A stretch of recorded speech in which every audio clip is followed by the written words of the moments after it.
Anahtar konuşması yalnızca bir sosyal sorumluluk değil, yatırım aracı olarak sosyal konut başlığını taşıyor.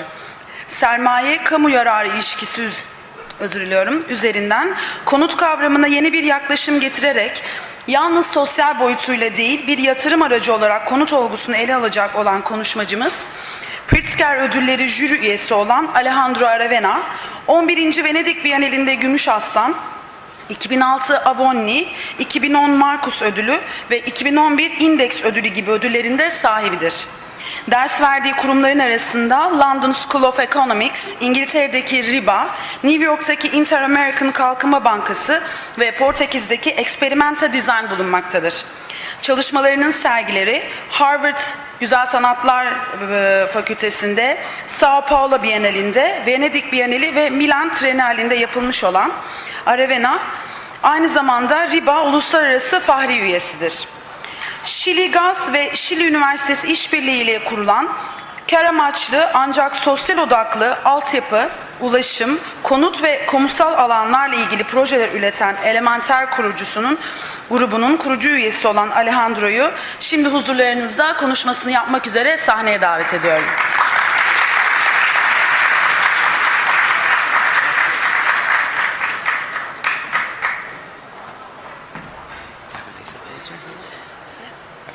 Okay, thank you. Good morning. Thank you very much for this invitation. It's really a pleasure to be in Istanbul. Maybe the first city I visited after graduating. I studied in Chile, looking only at photographs of buildings. So when I graduated, I thought I need to be in contact with the real history of architecture. Actually, my first trip in my 20s was to Istanbul to draw and measure buildings. So I'm very happy to be here back again after 20-something years. So, today's presentation, it's about the experience we have had in Chile regarding social housing, trying to make out of housing an investment and not just a social expense. And I mean investment to the families or to the state, not to the developers. So I will give a little bit of context to this presentation. What is the importance of doing well housing in the world? Well, as you may know, we're living in an urbanized world. More and more people come to cities, and this in principle is great news. Just for you to have an idea, it's not a chance that The Economist back in 2007 writes this report of having people coming to cities, actually the very same cover of the Urban Age program at the London School of Economics with the support of Deutsche Bank expresses the fact that back in 1900, 10% of the population of the world lived in cities. Today, half of the population of the world live in cities, and it is expected that by 2050, 75% of the people will be urban dwellers. No wonder that Rockefeller Foundation comes up with this initiative, is transferring funds from supporting health, for example, programs, to create knowledge of how to deal with the process of people coming to cities, because we do not have enough knowledge of how to do well. And again, no wonder that the World Expo in Shanghai is called Better Cities, Better Living. So in principle, having more people in cities is good news for two reasons. Cities are a very powerful vehicle to create wealth. Wealth, more and more, is going to be connected to knowledge creation, not anymore to the costs of goods and services, not even to the efficiency of moving around goods and services, but to knowledge creation. And knowledge creation in the global world has two or three particular elements. One, it happens in face-to-face contacts. The real knowledge creation is about meeting other people. okay with information technology, but the ultimate way of improving knowledge is about face-to-face contact. And that requires critical mass. Knowledge creators in the global economy do earn more or less the same everywhere in the world. And they choose where to live according to the quality of life that cities are able to offer. So, for the upper part of the pyramid, urban quality is crucial to attract or retain knowledge creators. So that's one reason why having more cities, more critical mass, is good for the development.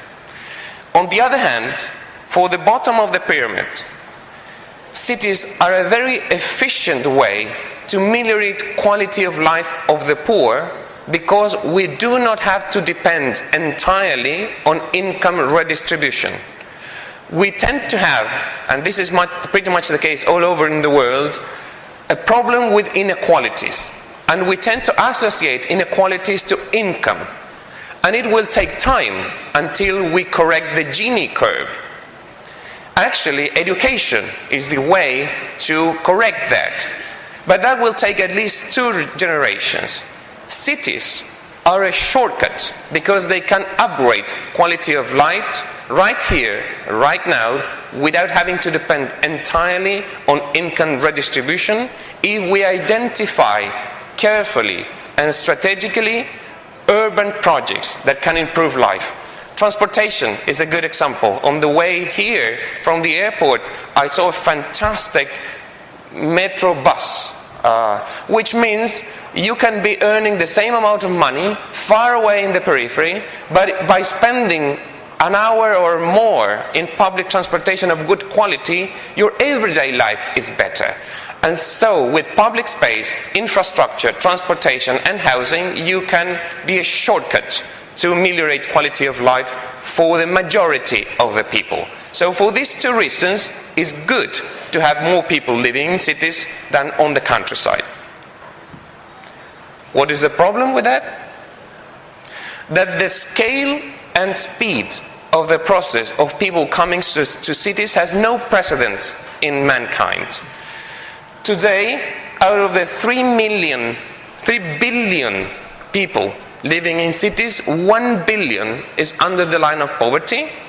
And by 2030, out of the 5 billion people living in cities, 2 billion are going to be under the line of poverty.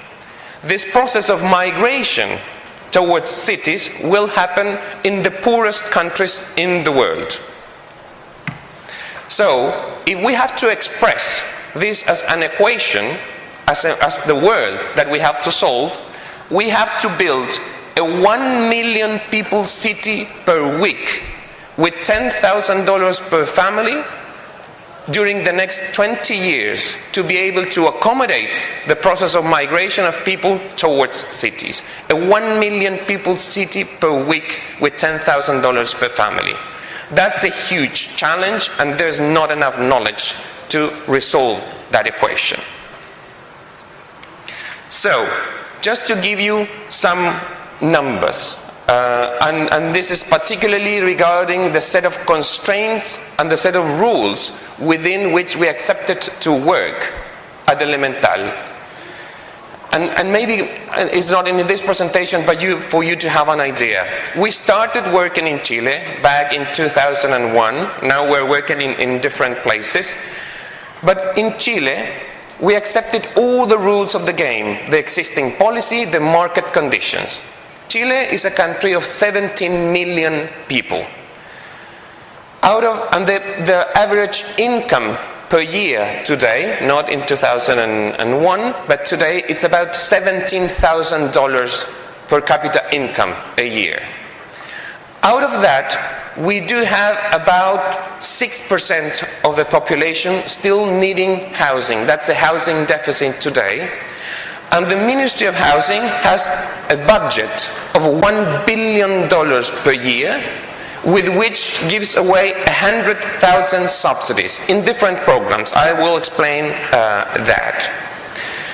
In average, and this evidence, it's true for the majority of the world, no matter if it's third world second world, as I think Chile is, or the first world, you are okay if you can live in around 80 square meters. 80 square meters is middle income standard, and if you can afford it on your own or because of the state aid, you're fine. If not, if there's not enough money, you somehow make your house grow until you achieve that number, if you don't have money. So anyhow, if you have money, be it state money or private money, this is at least the target with which we should be fine to deliver housing solutions. Otherwise, we're just being blind towards the real need of an average middle income standard family. So, if there's money, there's no problem. But what if there's no money? What tends to happen, particularly in Chile, is that if there's no money, the policy or the market takes the middle income standard housing and reduces it until make it payable with the available subsidy money, and they deliver housing that in the best of the cases are 40 square meters. The other thing that happens in Chilean policy is that houses are displaced to where land is cheap. So if there's no money, two things happen: reducing and displacing. And for poor families, being far away in the periphery, away from the opportunities that cities offer, and is actually the reason why people come to cities, because cities are concentrations of opportunities: jobs, transportation, education, health, even recreation. That's why people come to cities. If you are far away from those opportunities, segregated in the peripheries, you're creating a social conflict, and there's no point of having cities segregated from the opportunities that they're looking for while coming to cities. So, if there's no money, two things: reduce the size and displace. And we thought this is not smart, not to talk about sustainable. Sustainable, not even environmentally speaking, is not socially and politically sustainable. Even financially, true. So we use design, and this is the role of architecture according to our side. Design is the strategic use of form. It's not about decoration, it's not about making the same shit more beautiful, it's about making a more strategic use of form.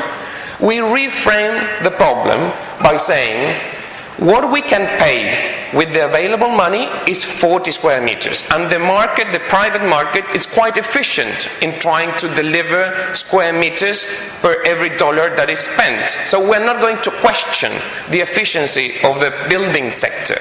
So in the best of the cases, 40 square meters, but we will think that 40 square meters instead of a small house is half of a good one, because it's actually the size where the process of growth stabilizes and where middle income standard is fine.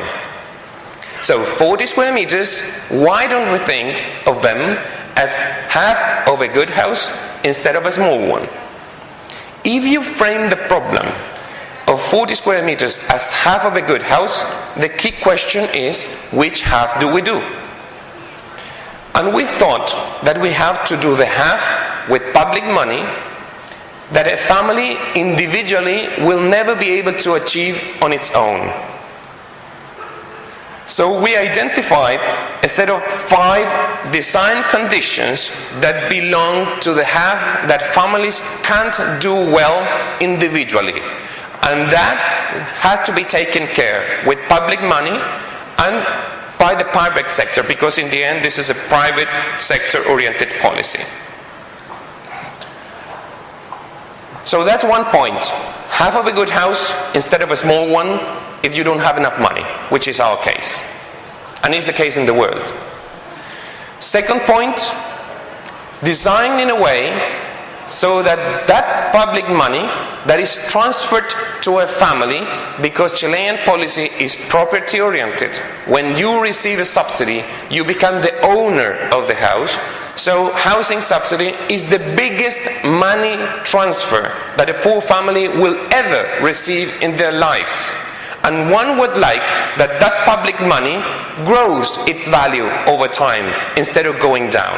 And unfortunately, social housing in Chile looks more like buying cars than buying houses. Every day that goes by, the value of the property goes down for many reasons: social conflicts, segregated in the peripheries, physical deterioration of the units, incapacity of that tiny units to be at the level and standard of the middle-income family. So prices of the units go down, and this is why we call housing a social expense, not a social investment. And all of us, when buying a house, expect this unit to grow its value over time. So, and this is when I say all of us, I think it's an important thing. A good way to measure if what we're doing as designers would be to be able to answer the question, would I live here? Would I live in 40 square meters? No. Am I fine in 80 square meters? Yes. Would I buy a house whose value goes down? No. Would I buy a house whose value goes up? Yes. So in the end, the way to test if we're doing well or not would be, would I live here under these conditions? And that's the ultimate test, more than indicators and tables and Excel charts and all that. So, we identified a set of design conditions that can guarantee that a housing unit value goes up instead of down, so that it becomes an investment and not just a social expense.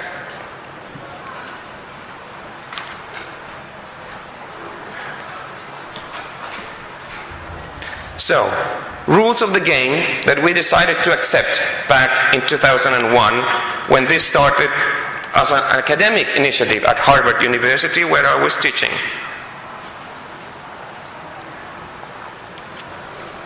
Until 2001, as I said, the annual budget of the Ministry of Housing, $1 billion to give away 100,000 subsidies per year. So in a decade, Chile has been able to build 1 million units. You have the challenge of 6 million units, and I guess this is proportional to the population. More or less between 6 and 7% of the population. New stock has to be incorporated every decade, more or less. Is the challenge of 6 million, of course, is much more difficult than 1 million, but anyhow, it's more or less the same amount of numbers.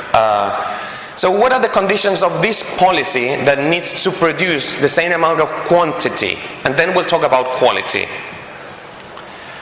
Back in 2001, the subsidy that was trying to reach the poorest of the poor was a direct subsidy of $3,700 plus $300 of family savings and a debt or bank loan of $7,000. So more or less, with $10,000, you had to build a unit. And that meant, in the best of the cases, 44 square meters, more or less, very far away in the periphery where land costs nothing. Two problems with this. Well, this is much better today. I mean, I'm talking about a decade. Today has been doubled. We're talking about $20,000 for this same program. Anyhow, problems with this too.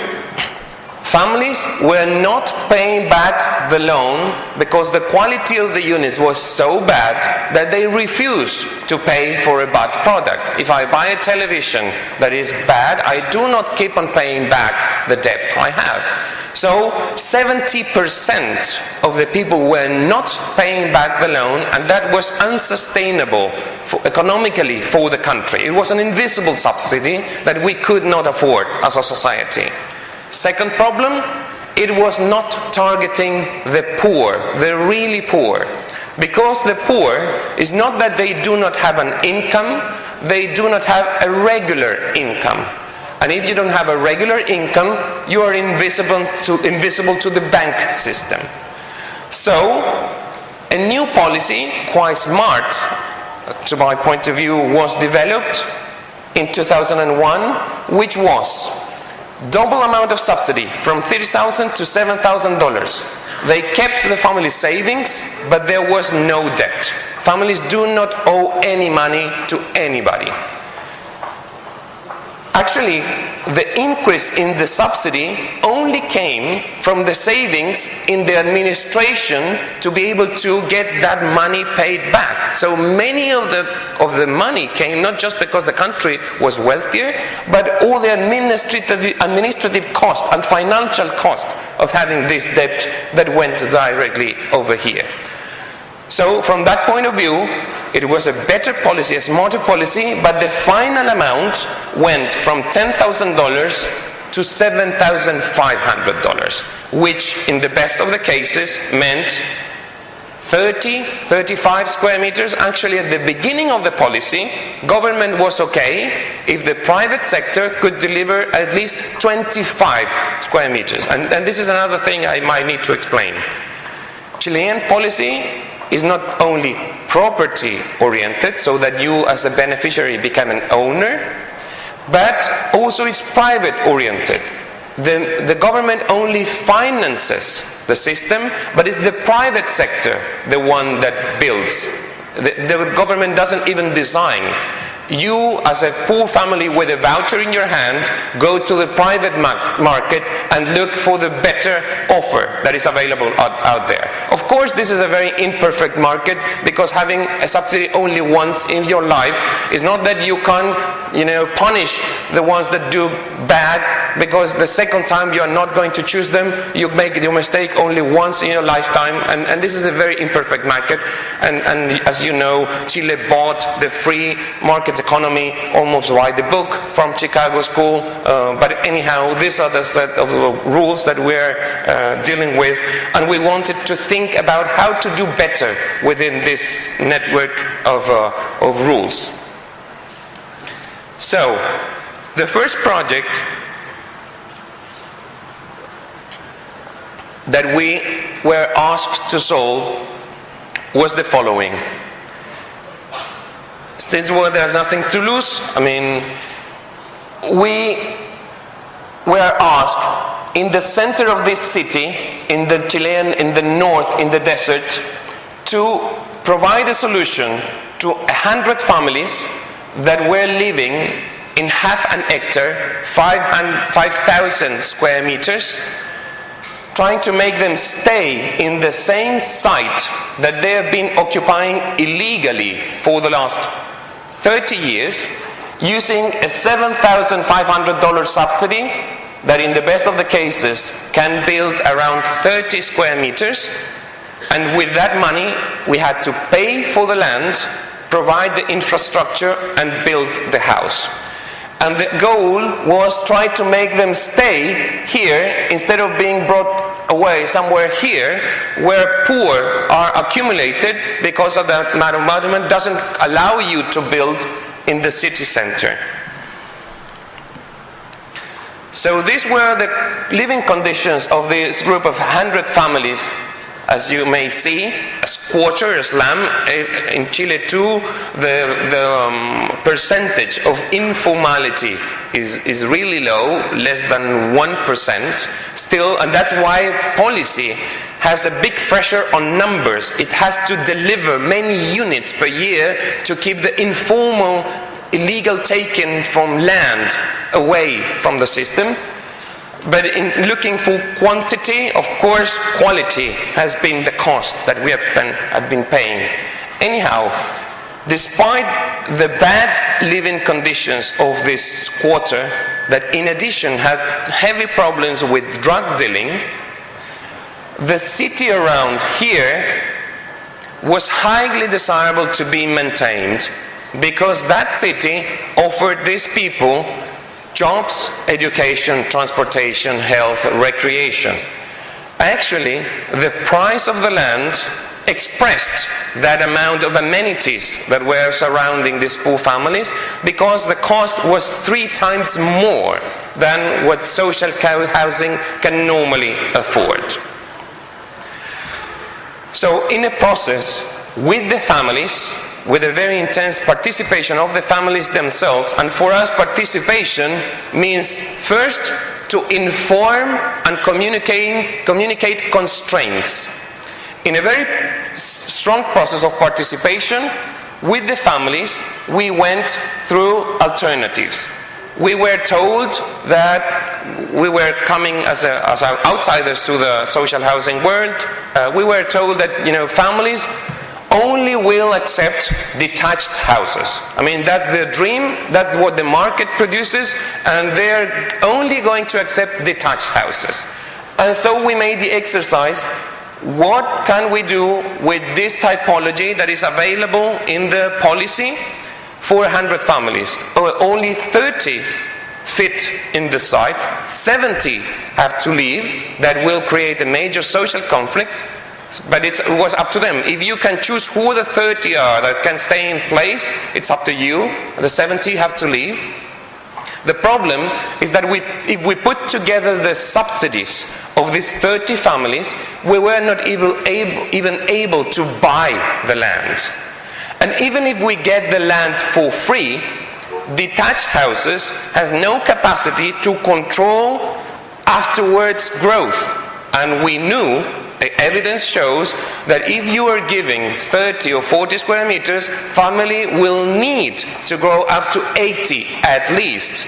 So somewhere here you see that these projects are swallowed and eaten, and what you get is the same squatter and slum because of the process of growth, of the pressure of growth that families need.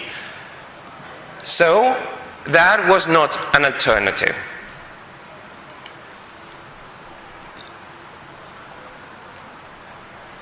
We then proposed to the family to test another typology existing in the market, the row houses, so that we were able, with this typology, to fit 60 units. Still better, but still not enough.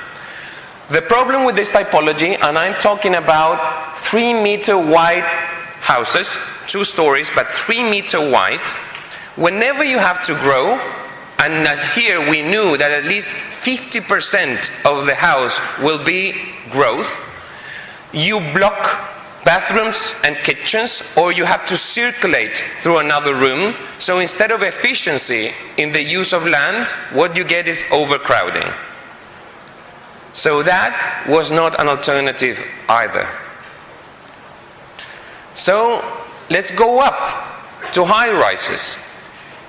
I saw the pictures of really high rises you have here. We cannot afford that. I mean, for poor families, you cannot afford an elevator. So that's a key issue. The maximum height is 4 floors, eventually 5 floors. But that is a very bad typology going up. Actually, not said by us, said by the families.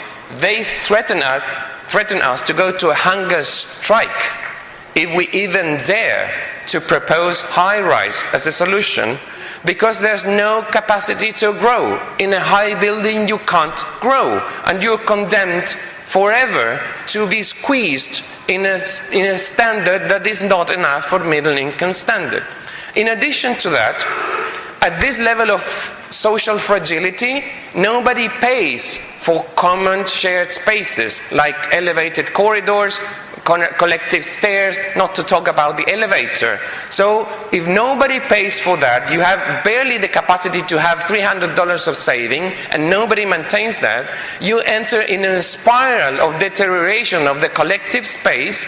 And there's enough evidence in the world that has been demolishing systematically high-rise buildings for communities that cannot pay the common cost of collective spaces. If you're rich enough, fine, you can do that. But if you're not, if you're working with these fragile environments, you cannot afford that. So that was not an alternative either.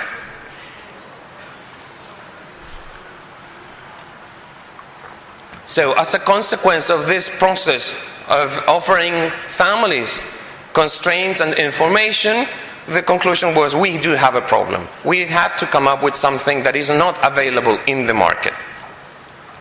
And that was reframing the problem by saying, instead of looking for the best $7,000 unit and multiply it 100 times, why don't we think of the best $700,000 building and ask conditions?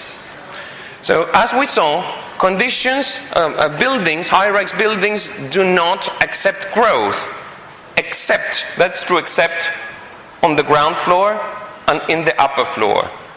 Ground floor can always expand, even if illegally, horizontally onto the land close by, and the upper floor can always expand vertically into the air.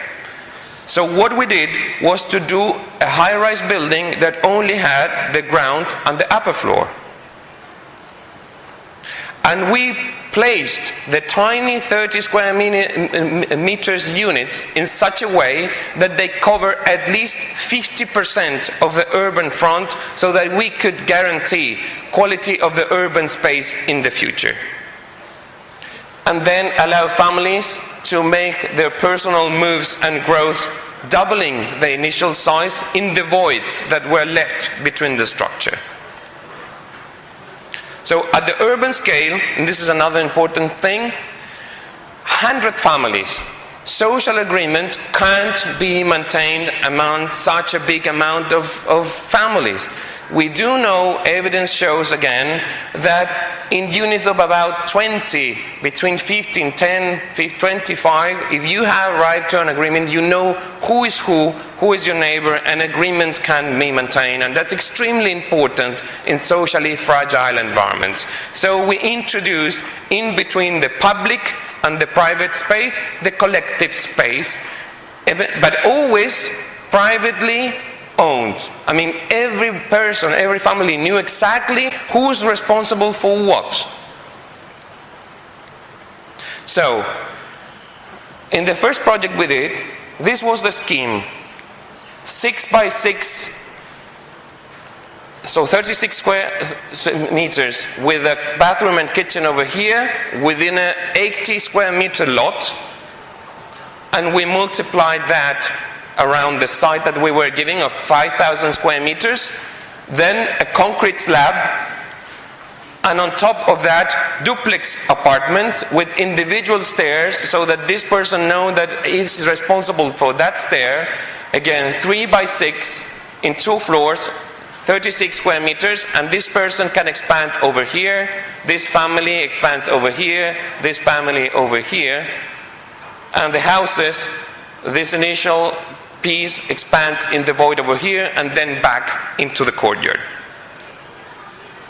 To explain this typology of house plus apartment that achieved 700 inhabitants per hectare, because density was crucial in order to pay for expensive land well located in the center, we used every possible available tool, from PowerPoint. Actually, the presentation I did for you here, just not in English, in Spanish, is the same presentation we did to the families, using models and cubes of colors to understand what is initial, what is future growth, sometimes in big rooms, sometimes in small groups, asking family leaders to draw and write, so that we were making sure if we're on the same page, if they were getting the idea. So each family leader was drawing so that we could verify if they were getting this property structure.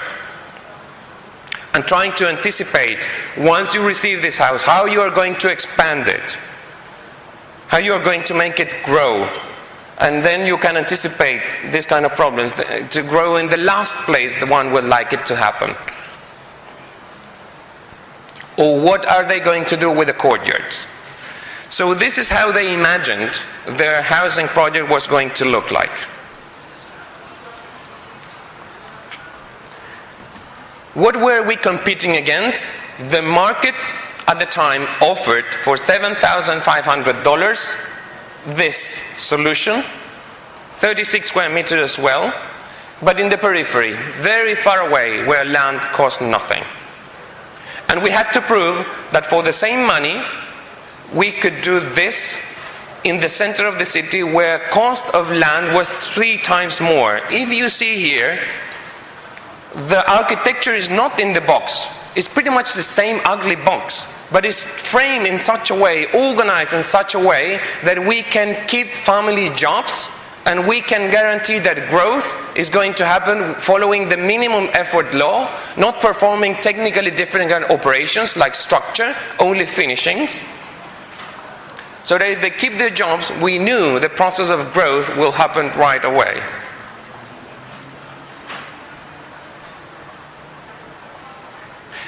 So if the first 36 square meters cost in average $7,500, families made their second half happen, the next 36 square meters, in an average cost of $1,000. If these families today have gone to the bank to ask for a loan, banks say the property value is $20,000, and this broke a trend in the housing policy in Chile that meant only going down in price. So in order to do that, we have to take out everything that is not strictly necessary. No payments, no painting, nothing of what architects are normally supposed to do to add unnecessary cost to the construction. Because we knew if we spend money in land and families kept their jobs, the process of growth and finishing will happen right away. In addition to that, we would have never been able to understand each family's preference and taste, and would have never been able to tailor-make 100 different units, how they prefer their kitchen, for example, or for the duplex apartment, how they were going to make it grow and finish. Just for you to have an idea, this is the way we deliver the restroom and the bathroom, and right away they were able to upgrade it to that.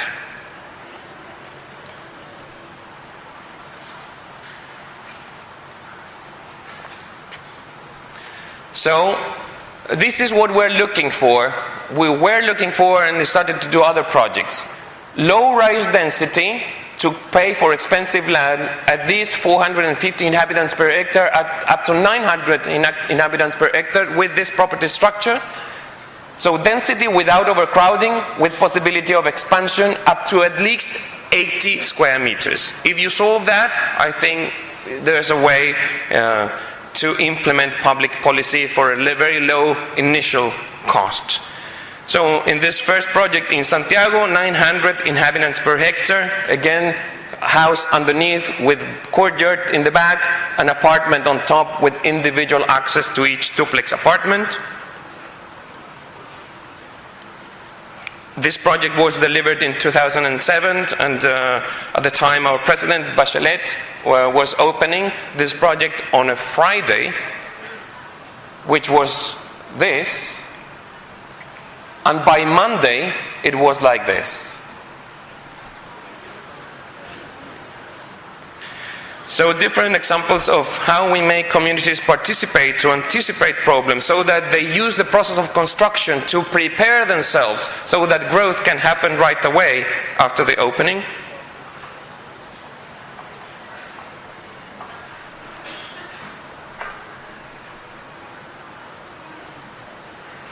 And just different examples throughout Chile. And Chile is 5,000 kilometers long, so we have from the desert to Patagonia, very rainy environment, from cold to hot weather. And the same principle for the reconstruction of New Orleans for Brad Pitt's foundation, or even in Switzerland for a developer where the cost of the units is so high, financial cost so high, that the same principle of incremental housing, which is nothing new. Incremental housing has been there since the 70s. It's just how to do incremental housing so that it's an investment and properties gain value over time. There's nothing new in doing incremental housing. The new thing, and where we wondered why for 2 or 3 decades, if we didn't have enough money, we kept on thinking that we were delivering finished houses for 40 square meters, when the reality was we should have framed it as incremental housing. And the project in Mexico, the first one outside Chile, that won recently 1 month ago the Index Award in Denmark.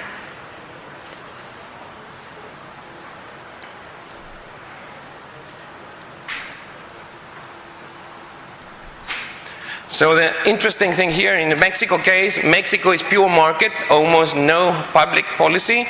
So $20,000 per unit, And with this density, we were able to buy this piece of land in a neighborhood where the average cost of units is $50,000. So these units are going to benefit from that value gain, but this is not just something desirable in itself. $50,000 neighborhood expresses that schools are better, connection to city and transportation is better, public space is better, so value of properties around express better urban quality. And that's why it's important to be able to pay for expensive land, not only because you gain personally, but also you benefit from the quality of life of the city around.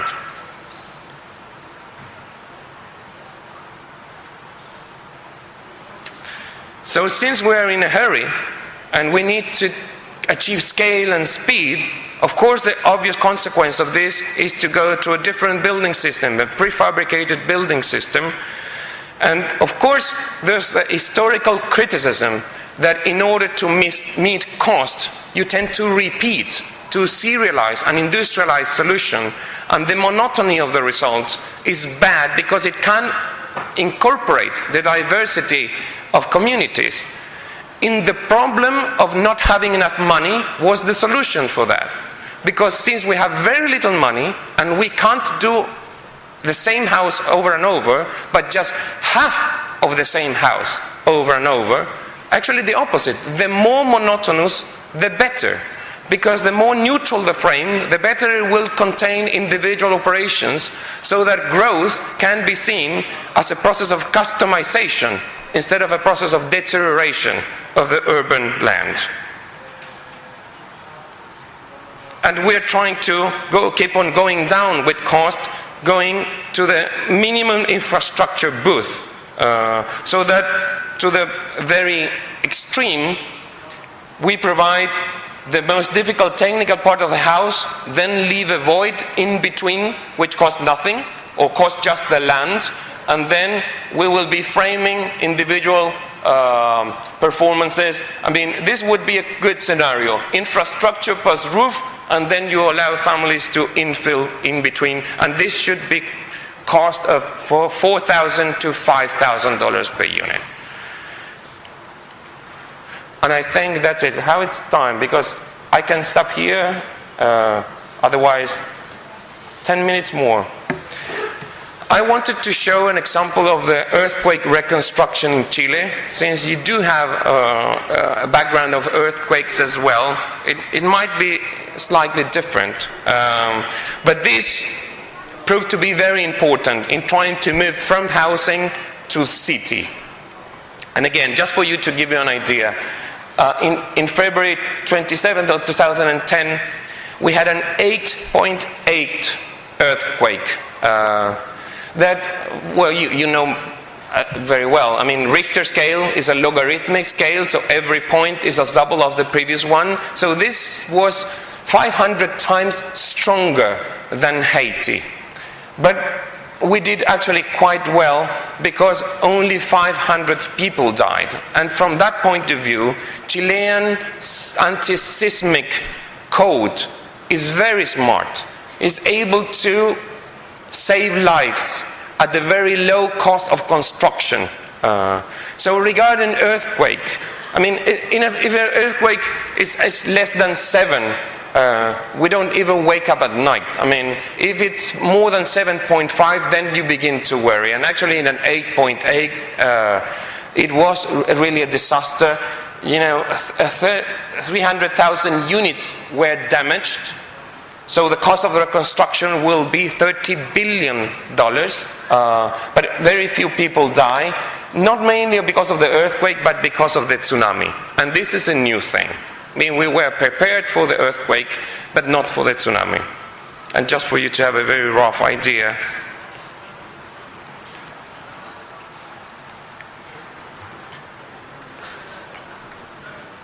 this is unacceptable. I mean, the structures should be prepared to break, to liberate energy, but not to collapse. And this is new. This shouldn't have happened. It's not acceptable. That is unacceptable as well. But this is new. The tsunami, we weren't prepared. For the earthquake, you have to be prepared at the scale of the building. For tsunamis, you have to be prepared at the scale of the city.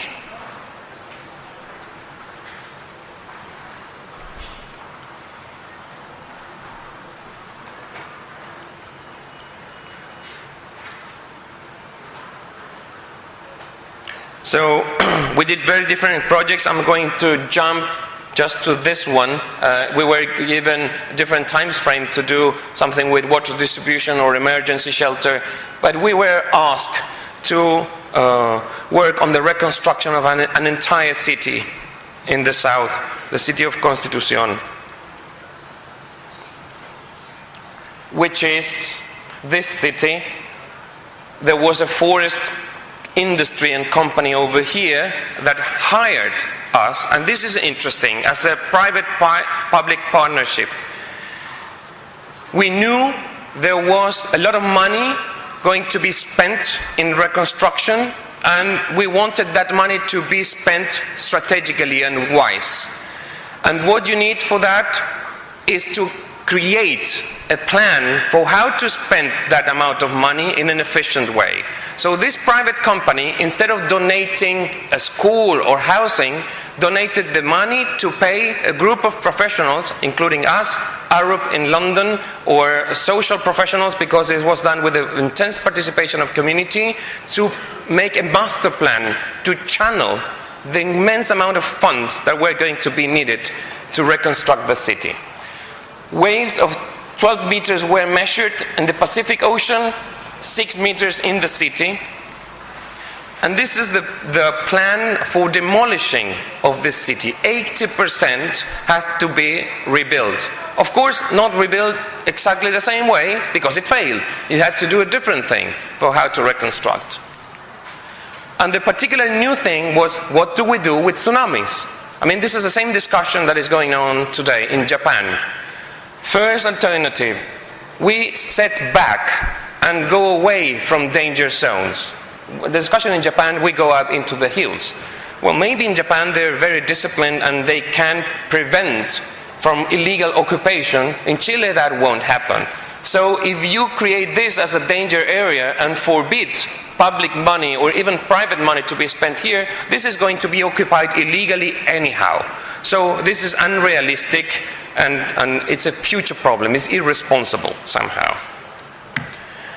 Second alternative, we rebuild exactly the same way it was before, but just provide heavy infrastructure on the edge, a very high wall. This proved to be useless in Japan. The amount of energy that a tsunami carries cannot be stopped by man-made operations. So our proposal was against geographical threats, geographical answers. Instead of fighting the energy of the wave, try to dissipate that energy. Introduce friction into the energy, corrugation in the shore, so that we reduce the energy by 30 to 40%. The same principle regarding earthquake. You don't want to resist the earthquake. You want to liberate the energy without causing damages to life. So introducing a forest in between the city and the threat was the solution to dissipate energy. It was less wider than just preventing the occupation over here. It meant, and this was a major social problem, to buy with public money private land that was owned by individuals to create a public park. So in addition to create a geographical answer to a geographical threat, we were trying to do one more thing at a time, and paying the debt of public space. The city has 2.2 square meters per person before, and after this mitigation operation of infrastructure, they will have 7, which is more or less acceptable to international standards. In addition, it will be a park that collects the water from flooding. In the process of participation, families said, you know, tsunami will happen in the next 20 years. But every single year we have problems with the rains that flood the city because the city is too low compared to the river. So we are accumulating the water from the rain in the park. So with one operation we were trying to do more things that just prevent tsunami. So as a plan against the natural threat, escape routes, you cannot do that. Plus a mitigation forest, by a zone with conditioned construction able to resist horizontal loads. Very specific design for the park to introduce this level of corrugation and friction into the wave, not just of the trees, but also to the land underneath. So this is how the city looked like after the tsunami. This is what we would like to expect as a democratic public access to the river, with pier-like constructions in the front row so that the water can keep on going through without making those structures collapse.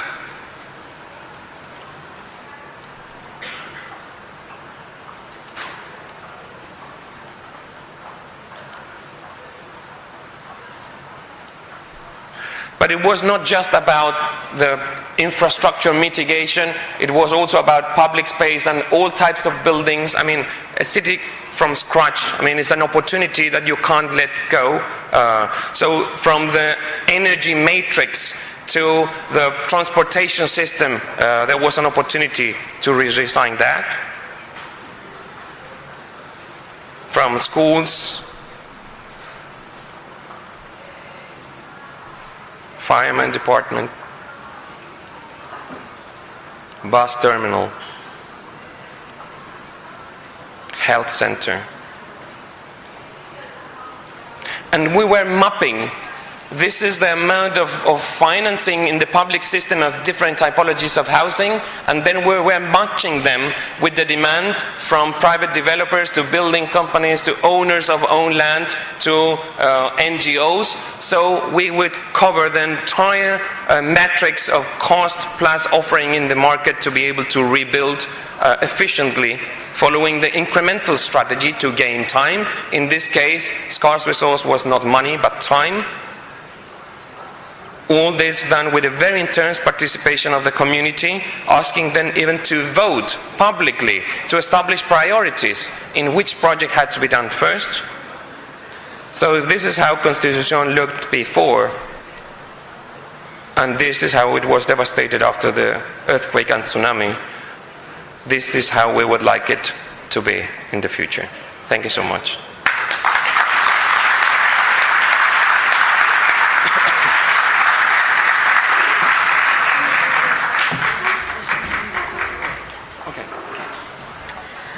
Sayın Alejandro Aravena'ya çok teşekkür ediyoruz. Şimdi 15 dakikalık bir